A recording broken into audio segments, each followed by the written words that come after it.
Salam, apa kabarnya? Iya, kita bertemu lagi di ibadah sore, di sore hari ini. Di sore hari ini juga dengan tema yang masih bagi yang sudah ada ibadah pagi tadi, mendengar, tidak yaitu hidup saudara. Hidup menuruti jalan Tuhan. Ini saudara sore hari ini kita dengan tema hidup menurut jalan Tuhan. Jadi di sini karena jalan Tuhan tidak sama dengan jalan kita. Jadi sore hari ini kita sama-sama merenungkan kebenaran firman Tuhan bahwa jalan Tuhan tidak sama dengan jalan kita. Jadi kalau kita lihat di sini saudara dengan konteks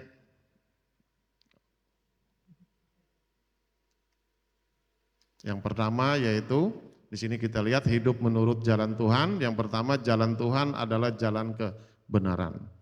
Di sini saudara kita bisa tahu bahwa benar dan salah. Artinya ketika semua itu dari Tuhan adalah suatu kebenaran. Jadi di sini kita bisa lihat bagaimana yang pertama melalui jalan menyeberangi lautan. Jadi kalau kita lihat bangsa Israel itu di bawah Musa.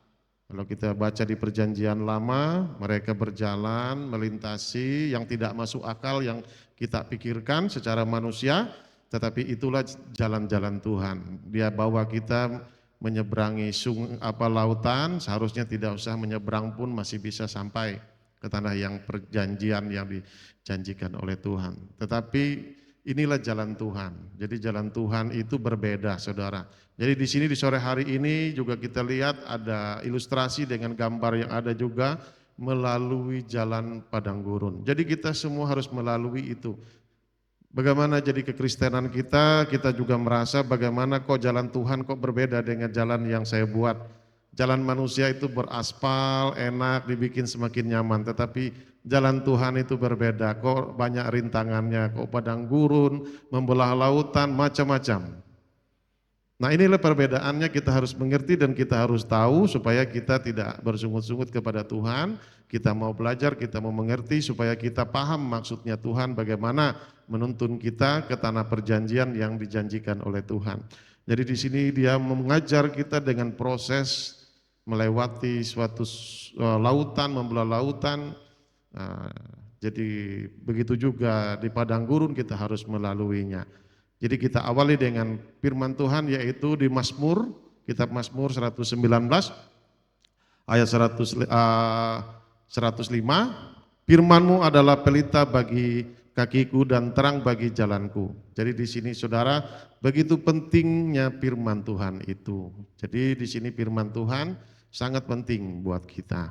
Karena di sini adalah pelita, suatu pelita berarti ada sesuatu yang gelap yang harus diterangi. Karena kita berjalan dengan jalannya Tuhan, seringkali di dunia ini kita berjalan karena kita ini masih berpijak di bumi. Di dunia ini banyak sekali rintangan, banyak sekali godaan-godaan, makanya Tuhan mengajarkan kita bagaimana bahwa firman-Nya itulah yang menuntun kita supaya kita bisa bertindak hati-hati, supaya kita tidak berbuat lepas dari kebenaran firman Tuhan itu sendiri. Makanya di sini saudara kita diterangi. Kalau kita lihat saudara bagaimana kita pengenalan jalan Tuhan. Jadi kalau kita lihat di kitab di sini kitab Lukas pasal 22 ayat 25 kita bisa baca, coba kita lihat 26. Tetapi kamu tidaklah demikian, melainkan yang terbesar di antara kamu hendaklah menjadi sebagian yang paling muda dan pemimpin sebagai pelayan. Jadi di sini kita lihat saudara bagaimana Tuhan itu jalannya berbeda. Jadi kalau menurut dunia, kalau mau jadi pemimpin, menurut jalan dunia harus kursus pelatihan, pendidikan mental, semua diajarkan bagaimana jadi pemimpin, harus sekolah, kuliah sampai bisa jadi pemimpin. Tetapi di sini Tuhan mengajarkan kita di kitab Lukas 22 ayat 26 itu, bagaimana di sini, tetapi kamu tidak demikian, melainkan yang terbesar di antara kamu hendaklah menjadi sebagian yang paling muda dan pemimpin sebagai pelayan. Bayangkan saudara, jalan Tuhan berbeda. Jalan Tuhan malah pemimpin menjadi pelayan. Kalau orang dunia namanya pemimpin big boss-nya, artinya tidak menjadi pelayan dia. Kalau berbeda dengan orang dunia dan anak-anak Tuhan jalannya. Jadi kalau di sini kita harus mengerti bagaimana proses perjalanan kita di jalan menuju uh, goalnya Tuhan mau membebaskan kita. Makanya seringkali kita merasa dalam kehidupan kita itu kenapa jalan saya berbeda. Padahal saya sudah berdoa, saya sudah menyembah, memuji Tuhan, kok selalu berbeda yang saya dapatkan. Kok jalannya berbeda? Makanya saudara kalau kita lihat, kalau mau jadi pemimpin aja saudara, kita diajarkan harus jadi pelayan. Itulah jalan Tuhan yang tidak masuk akal menurut kita berpikir logika. Padahal kalau seorang pemimpin itu diajar karakternya, diajar sampai bagaimana dia menguasai suatu teori sehingga dia mampu memimpin misalkan di suatu perusahaan besar. Bayangkan dia harus berpendidikan seperti ini dan seperti itu. Tapi di sini Tuhan malah mengajarkan kita kalau mau jadi pemimpin harus jadi pelayan. Kadang-kadang kita berpikir saudara, masa iya sih? Tetapi ini kebenaran tentang firman Tuhan yang harus kita lakukan. Bagaimana kita harus taat dengan tuntunan Tuhan mengajarkan kita. Karena berbeda dengan apa yang kita pikirkan. Nah, berbeda dengan langkah logika kita. Bagaimana? Makanya kalau saya membaca Alkitab itu banyak yang di luar akal sehat kita. Begitu juga dengan mujizat Tuhan, dia memberi makan 5.000 orang, hanya bermodalkan 5 roti 2 ikan. 5.000 laki-laki semua makan, tidak masuk akal sebenarnya, itulah mujizat Tuhan. Itulah jalan-jalannya Tuhan. Nah, seringkali kita mendapatkan mujizat dan kita tidak peka bahwa Tuhan itu banyak sudah menuntun kita supaya kita dipulihkan, dilepaskan, kita mampu melewati jalan-jalannya Tuhan, saudara. Nah, jadi di sini sangat penting kalau kita itu harus belajar merenungkan, membaca kebenaran firman Tuhan supaya kita tahu jalan Tuhan itu yang seperti apa. Dia menuntun kehidupan kita hari lepas hari. Makanya saudara banyak orang kekristenan itu berpikir kenapa sering berdoa sudah begini-begini belum ada jawaban dari Tuhan. Karena beda konteks. Perjalanan kita dengan Tuhan berbeda dengan jalan orang-orang dunia. Karena kita jadi anak Tuhan itu berbeda sekali saudara. Nah selanjutnya Yohanes pasal 16 ayat 13. Tetapi apabila ia datang yaitu roh kebenaran ia akan memimpin kamu ke dalam seluruh kebenaran. Sebab ia tidak akan berkata-kata dari dirinya sendiri. Tetapi segala sesuatu yang didengarnya itulah yang akan dikatakannya. Dan ia akan memberitakan kepadamu hal-hal yang akan datang. Amin saudara. Jadi di sini kalau kita lihat konteks saudara bagaimana Tuhan itu mengirim seorang buat kita, menuntun kita di jalan Tuhan. Kalau pakai kita sendiri kita tidak bakalan mampu. Tidak bakal mampu kita saudara.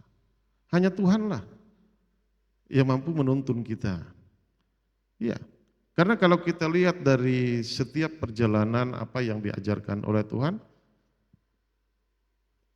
perbedaannya roh kebenaran dengan roh yang tidak benar. Nah, jadi di sini selalu Tuhan talok ukur kita melihat kalau itu jalan Tuhan berarti jalan yang benar. Kalau jalannya salah, misalkan ada yang mengajarkan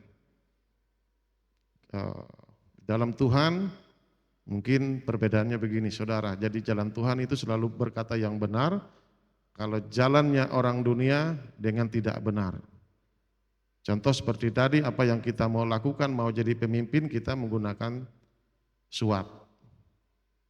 Misalkan kita mau jadi kepala dinas, mau pejabat, kita menggunakan suap. Menyuap, menyogok, itu kan tidak kebenaran. Berbeda dengan jalannya Tuhan. Tuhan mengajarkan kita kalau mau jadi pemimpin, selain kita mendapatkan suatu pendidikan, bagaimanapun di luar sana harus kita ikuti, kita juga harus memiliki kerendahan hati, dan juga kita juga harus menjadi pelayan. baru Tuhan percayakan kita memegang jabatan sebagai pemimpin. Nah, inilah konteksnya perbedaan antara jalan Tuhan dengan jalan kita, saudara. Makanya selalu kita pasti akan berputar-putar kenapa dan mengapa bisa seperti ini Tuhan. Nah, makanya kita penting sekali selalu merenungkan kebenaran firman Tuhan. Ketika kita merenungkan, membaca kebenaran firman Tuhan, nanti Roh Kudus itulah yang akan menuntun, mengingatkan kita. Lewat firman-firman yang sudah kita baca tadi, dia akan mengingatkan kembali kepada kita ketika kita mau melangkah, mau melaksanakan aktivitas, mau mengambil keputusan. Roh Kudus akan mengingatkan firman yang sudah kita baca, yang kita renungkan. Walaupun itu mungkin sudah 5 bulan yang lalu kita membacanya. Tiba-tiba kita ingat. Inilah satu roh yang dikirim Tuhan kalau kita sudah menerima Yesus sebagai juru selamat. Kita sudah dibaptis, kita sudah hidup di dalam Tuhan, berarti Roh Kudus itulah yang aktif pada kita, yang bekerja atas kita. Sudah bukan lagi kehendak kita, tetapi kehendak Roh lah yang jadi atas jalan-jalan kita, saudara. Nah, jadi di sini sangat penting kita merenungkan selalu, membaca kebenaran firman Tuhan, agar kita dituntun oleh Roh Kudus itu. Tidak ujuk-ujuk Roh Kudus itu bisa menuntun kita, saudara. Kalau kita sendiri tidak melakukan sebagai yang kita lakukan, kita melakukan, Roh Kudus mengingatkan kita, memberi kekuatan, penghiburan. Tugas kita adalah melakukannya, membaca, merenungkan dan melakukannya, saudara. Nah, tetapi secara dunia kita tidak akan mampu. Tetapi karena ada Roh penghibur, Roh penolong, inilah yang akan menuntun kita. Nah, di sini saudara, mungkin saya agak cepat malam hari ini karena ada beberapa juga sudah yang mendengar dan juga belum mengikuti Tuhan dalam ketaatan. Jadi di sini bisa kita lihat Yohanes pasal 14 ayat 15, jika kamu mengasihi aku, kamu akan menuruti segala perintahku. Aku akan meminta kepada Bapa dan Ia akan memberikan kepadamu seorang penolong yang lain supaya Ia menyertai kamu selama-lamanya. Amin. Nah, jadi di sini saudara sudah jelas kalau kita mengikuti Tuhan di dalam ketaatan itu harus pasti. Kenapa saudara? Karena bagaimana kita harus taat dengan Tuhan yang kita sembah, kita percaya 2000 tahun yang silam sudah melakukan mujizat. Sementara kita tidak ada pada waktu itu, kita tidak melihat, kita harus percaya. Artinya butuh sesuatu mental kita, butuh sesuatu tindakan kita adalah taat dengan apa firman yang sudah kita dengar. Apalagi kalau lihat gereja kita, Father Lop ini kalau lihat warnanya adalah kuasa. Ada kuasa. Jadi gembala sidang kita maupun Pastor Thomas maupun juga Mami Deborah, pasti ada mujizat-mujizat yang Tuhan lakukan melewati hamba-hambanya melayani di tempat ini maupun dimanapun. Ada kesembuhan, ada kepulihan, ada kelepasan. Bagaimana orang lain yang tidak melihat, tidak mengalami mujizat itu bisa percaya dan taat dengan kebenaran firman Tuhan itu. Ini perbedaannya saudara. Apalagi kita di gereja yang penuh dengan kuasa dan mujizat. Hari-hari kalau kita pelayanan melihat bagaimana di morning blessing setiap pagi jam 5. Atau di ngopi bareng setiap Senin Jumat. Ada kuasa Tuhan selalu menyertai hamba-hambanya itu yang diurapi. Kita udah melihat. Bayangkan saudara. Kenapa lagi kita harus tidak percaya, ragu-ragu dengan Tuhan kita ini. Tetapi intinya saudara, kita harus taat dengan kebenaran firman Tuhan yang kita baca, yang kita imani. Bahwa Tuhan yang sama itu akan melakukan mujizat di dalam keseharian kita juga, dalam kehidupan kita saudara. Nah, karena kita sudah dikirim oleh Bapa, Dia akan memberikan kita sesuatu yang menolong kita, roh yang menolong kita. Kenapa saudara? Karena yang kita hadapi di dunia ini penuh dengan tipu daya. Ya, banyak sekali di luar sana juga pelayanan juga banyak. Di gereja juga sudah banyak macam-macam gereja. Artinya konteksnya kembali adalah Alkitab. Kalau kita tidak mau disesatkan di dalam kekristenan, kita harus membaca, merenungkan kebenaran firman Tuhan itu. Sehingga kita tidak menyimpang ke kiri ke kanan, saudara. Nah, jadi di dalam hal ini saudara, begitu pentingnya bahwa hidup di dalam ketaatan. Dengan setiap renungan firman Tuhan. Bayangkan di sini saudara, jika kamu mengasihi aku, kamu akan menuruti segala perintah-perintahku. Bagaimana kita mau mengasihi Tuhan? Ada perintah Tuhan. Berarti kita harus melakukan perintah-perintahnya. Ya salah satunya tadi taat dengan firman-Nya. Taat dengan apa ketentuan-ketentuan, aturan-aturan yang sudah disampaikan Tuhan. Tidak gampang kalau bagi orang belum bertobat, saudara. Tidak gampang. Makanya di sini saudara, kalau kita belum bertobat, belum terima Yesus seutuhnya, mungkin masih dengan gaya hidup lama kita, tidak akan bisa taat. Bayangkan, dari 10 perintah yang diajarkan, tidak usah banyak, 10 perintah itu aja saudara. Dulu saya sering nego dengan tua saya. Ya kalau bisa 5 lah, saya lakukan 5-nya, tidak apa-apa, meleset-meleset. Itu saudara. Tetapi di dalam Tuhan, itu tidak dibolehkan, harus dilakukan semua, harus taat. Bayangkan saudara, di situ. Banyak sekali, hanya 10 itu aja kita luar biasa sulitnya melakukannya. Di luar Tuhan. Tetapi di dalam Tuhan, karena ada roh penolong kita tadi, kita pasti dimampukan saudara. Makanya bagaimana caranya supaya roh penghibur itu datang, roh penolong itu datang di dalam kehidupan kita, maka kita harus mengasihi Tuhan. Di sini perintahnya jelas, mengasihi Dia. Bagaimana mengasihi Dia? Caranya, langkahnya, ya melakukan apa yang diperintahkannya di dalam Alkitab yang kita renungkan hari ini, yang kita renungkan malam, siang, pagi. Kita lakukan, kita aplikasikan di dalam kehidupan kita. Maka Dia akan mengirim seorang penolong. Berarti kalau sudah ada seorang penolong dengan kita, kalau kita sudah sesat, kita tidak punya apa-apa, tinggal berdoa, tinggal minta kepada Bapa. Pasti Bapak akan mengabulkan permintaan kita, tetapi dengan ketentuan kehendak Bapak, bukan kehendak kita, saudara. Nah, yang keempat, ini, mohon maaf, ini masih, coba kalau kita lihat bagaimana menjadi pelaku firman. Bisa ditampilkan, di sini saya beberapa hari ini ada bagaimana seorang menteri menggunakan mengaplikasikan firman Tuhan itu di dalam negara kita. Coba di setel John, kita bisa lihat nonton bareng.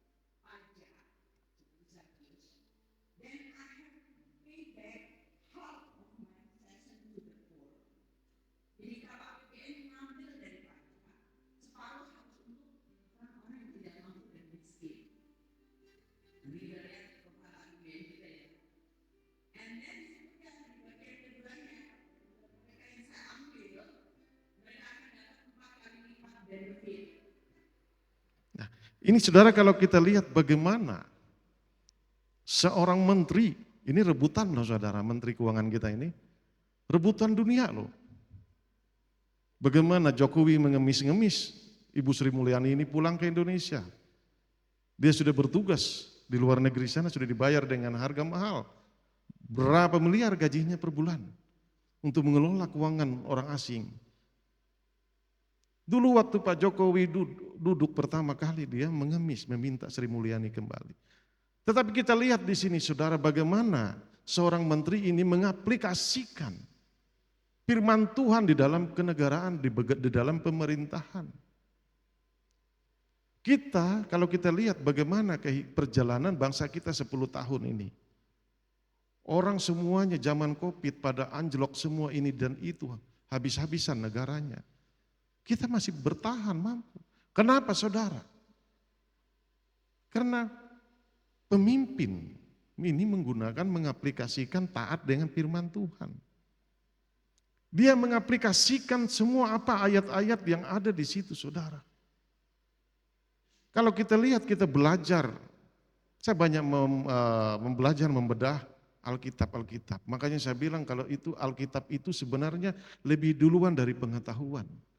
Pengetahuan itu semua menyontek dari Alkitab. Makanya saya pernah bilang besi menajamkan besi.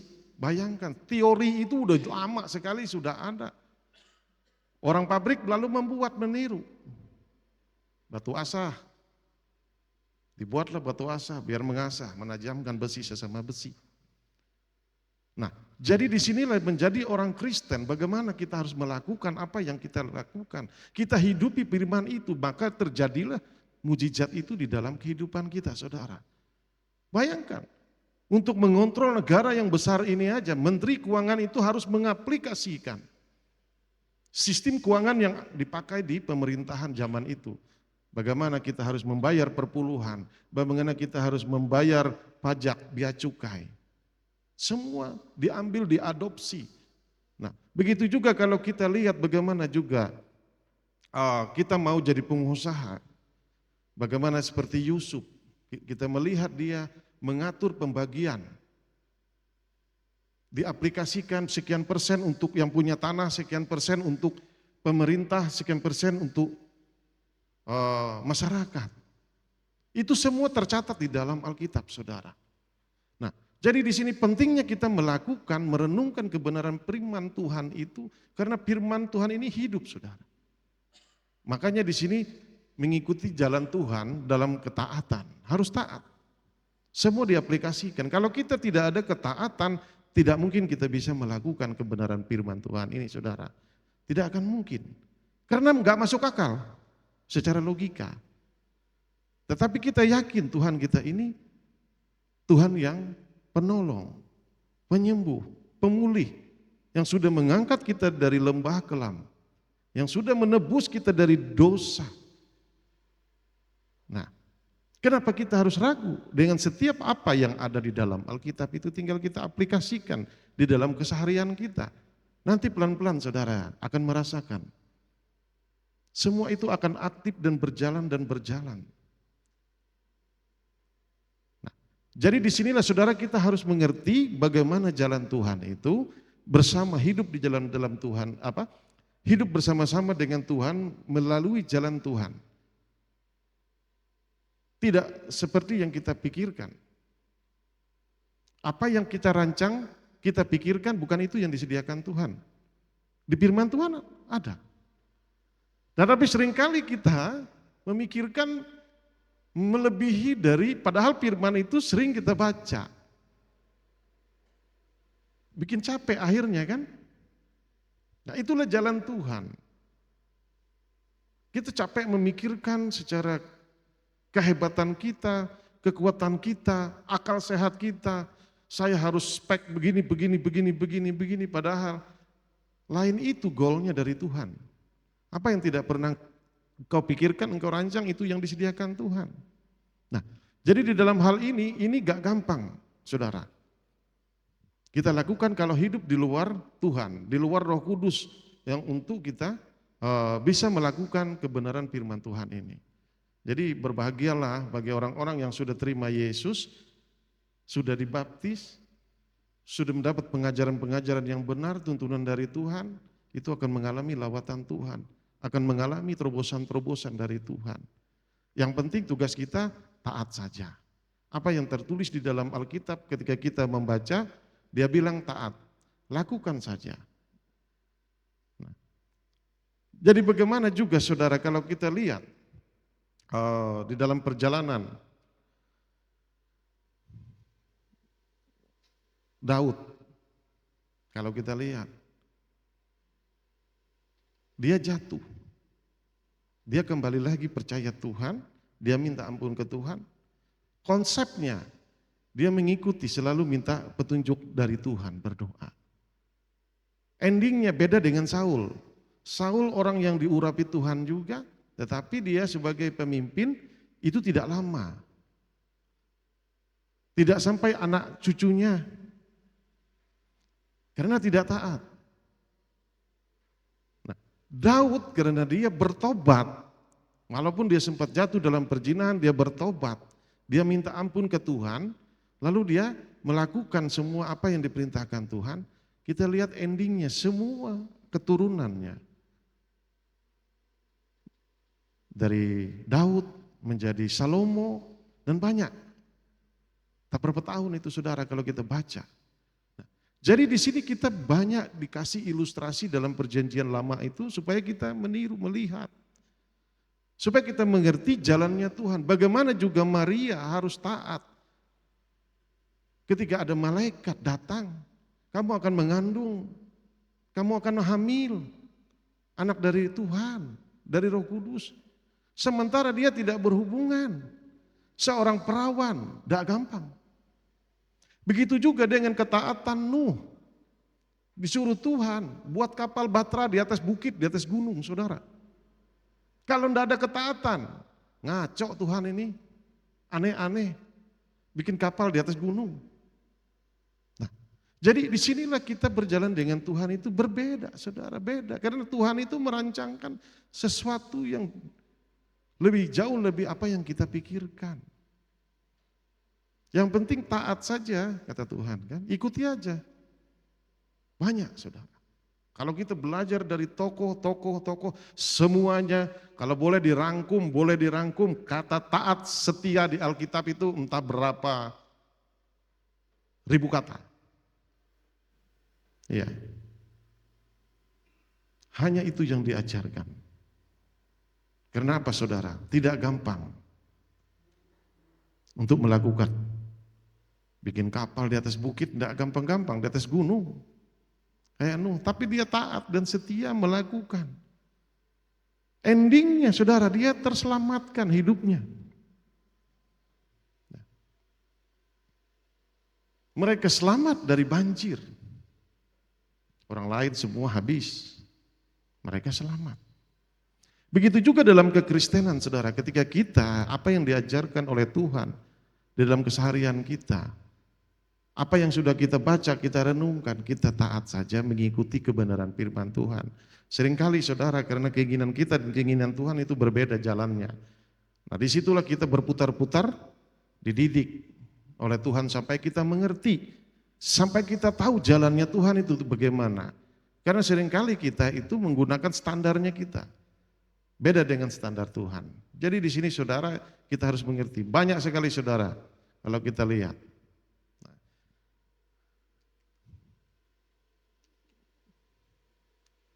Menjadi teladan bagi orang lain.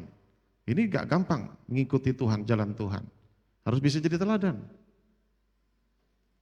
Udah enak saudara, jadi teladan. Matius 5 ayat 16, Yesus berkata demikianlah, hendaklah terangmu bercahaya di depan orang, supaya mereka melihat perbuatanmu yang baik dan memuliakan Bapamu yang di surga. Amin. Jadi di sini saudara, hendaklah terangmu.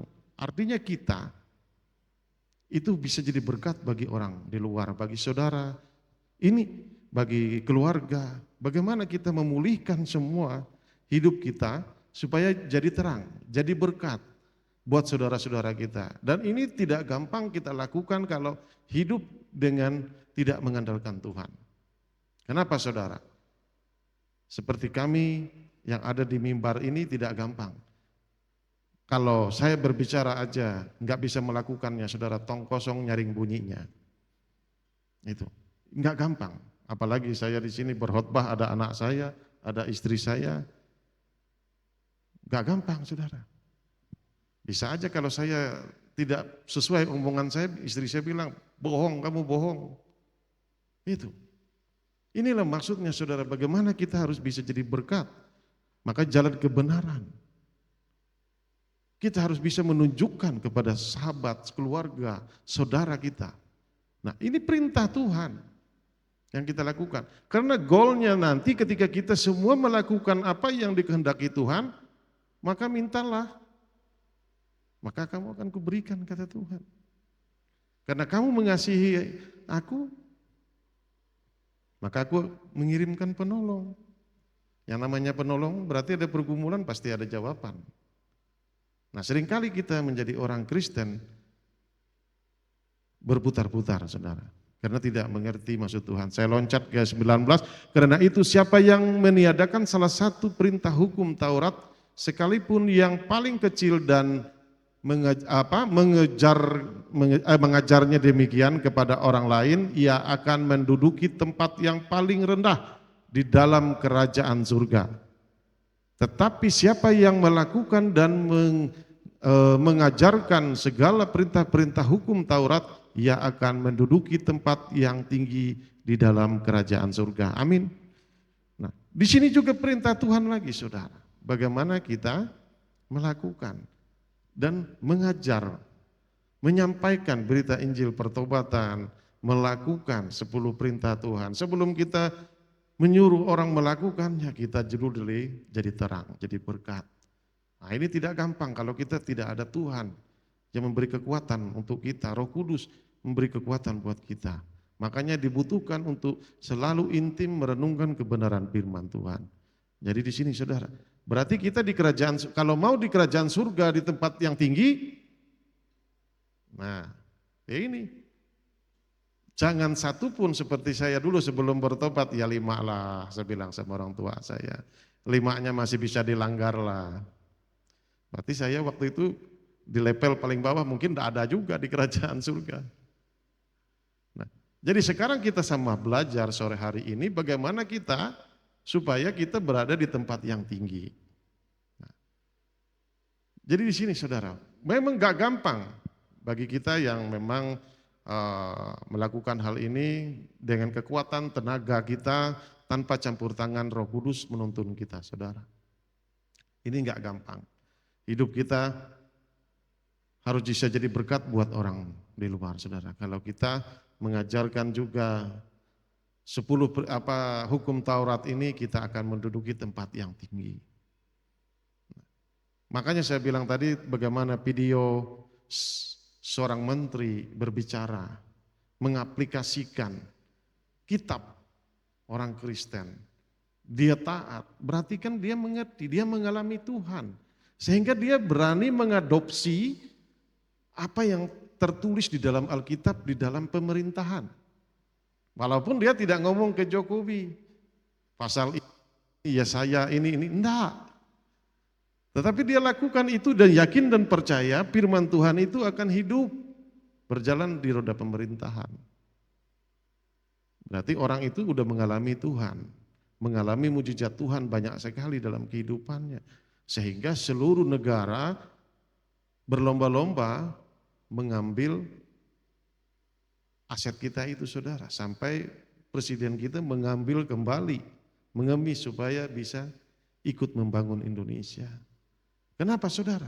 Kalau lihat konteksnya, bukan karena pintarnya, tetapi karena dia menghidupi firman Tuhan. Dia mengaplikasikan firman Tuhan itu. Sehingga firman itulah Tuhanlah yang bekerja. Begitu juga di dalam kehidupan kita.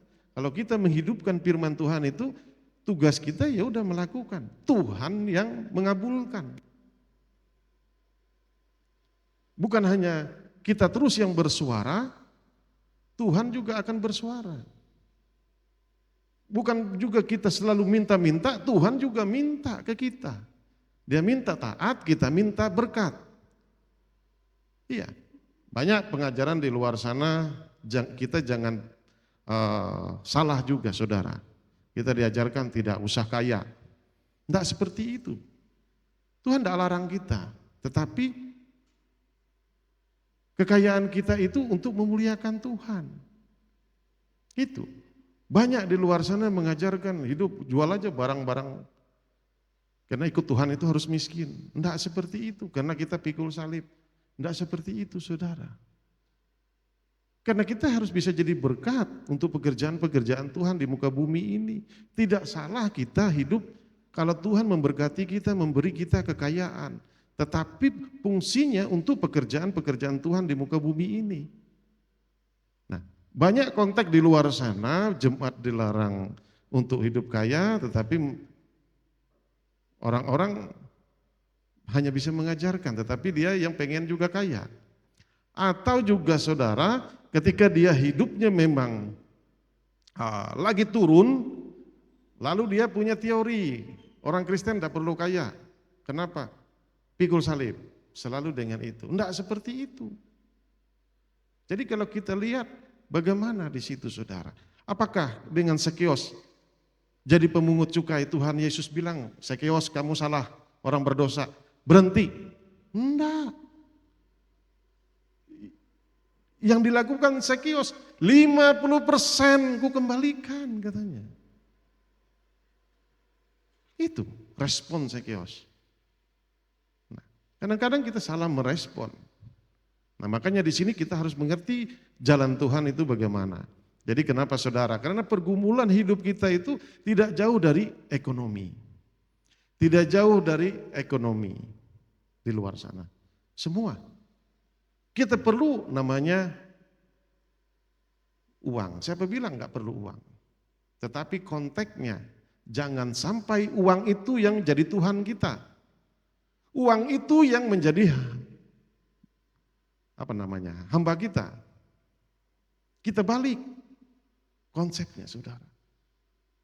Nah, jadi memang kalau berbicara tentang kekayaan ini banyak di luar sana ini cukup berbahaya saudara. Kalau kita salah menafsirkan, menyampaikan. Karena berbahaya juga saudara ketika kita sudah percaya Yesus, mulut kita berkuasa, selalu kita bilang, saya Tuhan tidak perlu kaya, tidak perlu banyak uang. Ya salah sendiri. Sudah tahu ikut Yesus mulut itu berkuasa digunakan untuk yang seperti itu. Coba diamkan saja. Atau Tuhan pakai saya untuk menjadi saluran berkat, jadi terang untuk orang-orang di luar sana untuk pekerjaan Tuhan. Kan seperti itu konteksnya. Makanya itu kita tidak boleh menuhankan uang, tapi uanglah yang menjadi hamba kita. Kita yang mengatur dia. Kan seperti itu saudara. Kenapa saudara kita bisa melakukan hal itu? Karena kita berjalan di jalannya Tuhan. Karena kita mendapat tuntunan Tuhan. Selanjutnya, nah di sini saudara kalau kita lihat ada 3 ujian melewati jalan Tuhan.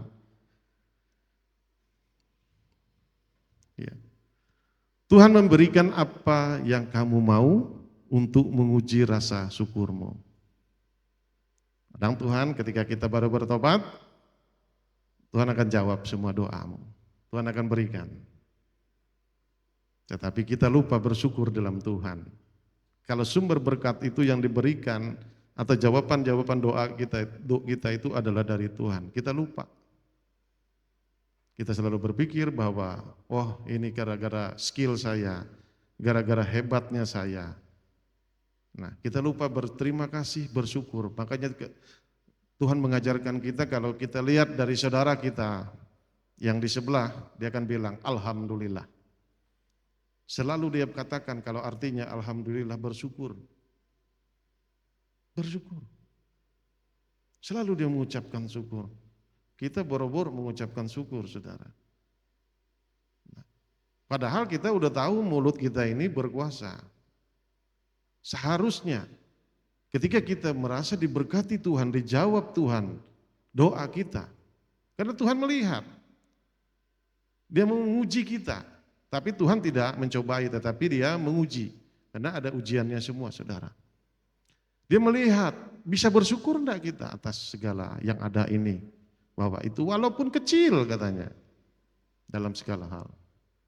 Ya. Yang kedua juga Tuhan menunda apa yang kamu minta lewat doa untuk menguji kesabaranmu. Banyak, makanya sekarang saudara kalau menjadi pergumulan akhirnya karena kita konsentrasi hanya kepada doa kita mau dijawab Tuhan. Padahal kita orang baru bertobat dalam arti kita mengalami proses ini saudara. Kita baru terima Tuhan, bagaimana kita mengalami proses ini, bahwa Tuhan menunda apa yang kamu minta lewat doa untuk menguji kesabaranmu. Jadi sabar tidak gampang. Kalau kita aja tidak usah jauh, berjanji aja dengan orang, Saya berjanji dengan Pak Bramanti ketemu mungkin di Pastori jam 5, saya datang jam 10 malam. Wah itu enggak gampang. Salah-salah kalau kurang sabar bisa marah. Bisa kita maki-maki. Nah inilah Tuhan melihat kesabaran kita ketika kita meminta. Kenapa saudara? Karena banyak yang kita minta itu besar. Biasanya besar yang kita minta dengan Tuhan sampai kita berdoa. Sampai berpuasa kita minta ke Tuhan begini dan begitu, permintaan kita panjang. Rekapnya, tulisannya, permohonan kita panjang. Tapi bingung kita, kenapa Tuhan menunda, tidak mendengar menjawab doa. Karena dia lagi mengetes atau ujian kesabaran saudara. Nah, karena kita mengerti jalannya Tuhan seperti itu, ya sudah. Oh iya Tuhan, saya sabar aja lah. Dengan daftar yang panjang tadi, yang banyak saya buat tadi, pergumulan saya tinggalin dulu lah. Saya fokus yang ada di depan mata aja. Saya taat dengan yang ada saja, bagaimana saya melakukan. Perkara kecil, saya yakin dan percaya Tuhan Engkau merancangkan perkara besar kepada saya. Apa yang tidak pernah aku pikirkan, itu yang Kau sediakan. Perkatakan itu.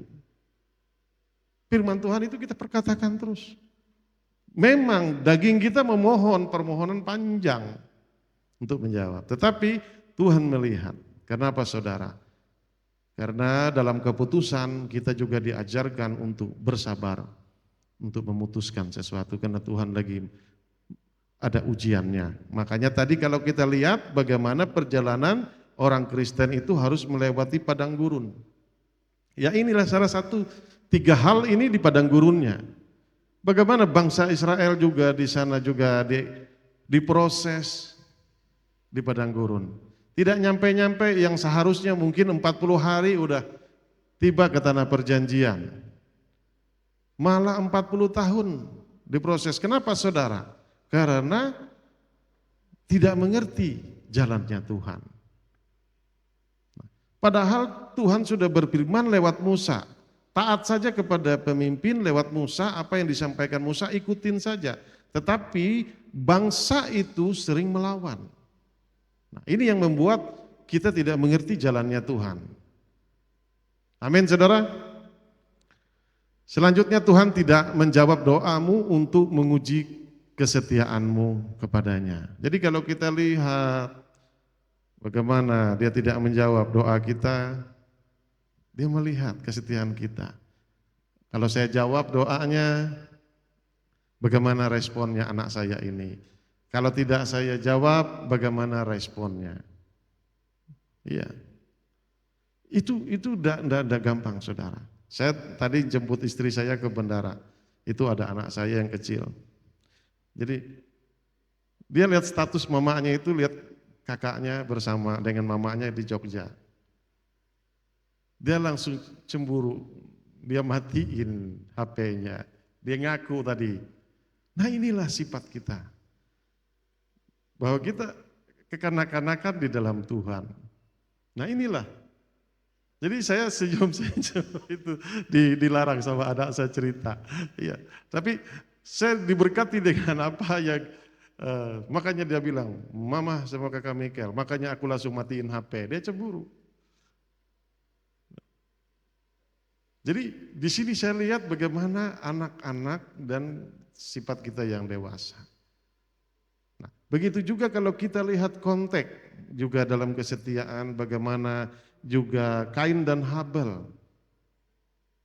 Kain dan Habel itu Tuhan juga tidak menerima persembahan Kain, tapi menerima persembahan Habel. Lalu Kain cemburu dan melakukan tindakan yang jahat terhadap saudaranya dan melakukan pembunuhan. Kenapa? Hanya karena Tuhan tidak menerima persembahannya, saudara. Disinilah proses perjalanan kita sebagai orang percaya, sebagai orang Kristen. Seharusnya respon Kain pada waktu itu, dia bertanya, Tuhan, yang berkenan di hadapanmu persembahan yang bagaimana? Nah, itu seharusnya respon yang dilakukan oleh Kain. bukan malah merajuk dan melakukan kejahatan. Nah, inilah yang perlu kita tahu jalannya Tuhan bagaimana kalau mau mengikuti Tuhan. Kita Yesus Kristus harus mengerti. Ini saudara. Nah ini yang terakhir, bonus ujian melalui jalan Tuhan. Kalau saya tidak menampilkan ayatnya karena banyak sekali ayatnya, karena mungkin di sini juga banyak pelayan-pelayan Tuhan yang mengerti, sudah sering juga merenungkan kebenaran firman Tuhan. Yang pertama, mendapat sukacita dari Tuhan, itu janji Tuhan kalau mengikuti Dia. Terima Dia sebagai juru selamat. Kita akan mendapatkan itu. Jadi kalau kita masih belum mendapatkan itu, kita harus koreksi diri. Tanya ke Tuhan. Atau roh penolong tadi, roh penghibur tadi datang ke kita. Kenapa ini Tuhan?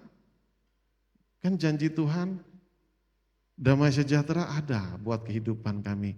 Kok kami enggak dapat damai ya Tuhan? Ya minta petunjuk dari Tuhan kemana kakiku melangkah ya Tuhan. Nanti Roh Kudus akan menuntun kita. Saya juga pernah mendapat kesaksian dari salah satu jemaat kita. Dia sudah capek. Lalu dia berdoa, Tuhan tuntun kedua kaki saya. Tiba-tiba sore hari dia belok ke sini juga tidak sadar ibadah di tempat kita ini. Tanpa dia sadarin yang seharusnya dia ke gereja lain, tiba-tiba dia ke gereja sini. Berhenti. Karena dia sebelumnya Tuhan tuntun kedua kakiku ini, aku udah capek Tuhan. Hidup saya begini. Nah, jadi inilah caranya. Jadi makanya kalau ada sesuatu, kalau Roh Kudus menuntun kita, ikutin saja. Kalau masih itu hal kebenaran tentang firman Tuhan, tentang yang baik-baik, yang benar-benar, berarti itu dari Tuhan. Kecuali Tuhan tuntun saya, tiba-tiba kita belok mungkin ke Inul Pista atau ke diskotik, nah itu beda.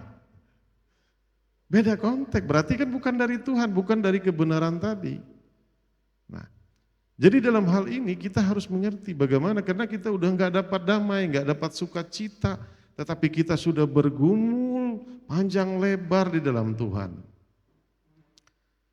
Kita sudah menyembah, memuji Tuhan, makanya dibutuhkan hubungan yang intim dengan Tuhan, mengerti kehendak Tuhan. Yang kedua, tinggal di tanah perjanjian yang penuh kelimpahan yang dijanjikan dengan nenek moyang kita Yakub. Di sini kalau kita lihat di perjanjian lama, di Keluaran, Kejadian, saudara, bagaimana perjanjian Tuhan itu terhadap nabi-nabi, orang-orang, raja-raja yang diurapi Tuhan dulu untuk kita banyak sekali. Nah, kalau kita sudah mendapatkan tanah perjanjian itu, berarti penuh dengan kelimpahan di situ saudara. Terus juga yang ketiga, kehidupan yang kekal bersama Tuhan. Artinya sesuatu yang kekal saudara. Jadi kalau banyak lah itu kalau masalah kekekalan. Terus yang keempat, hidup diberkati berkelimpahan saudara. Janji Tuhan semua ini saudara. Tetapi saudara itu semua bonusnya dampak daripada kita mengikuti jalan Tuhan.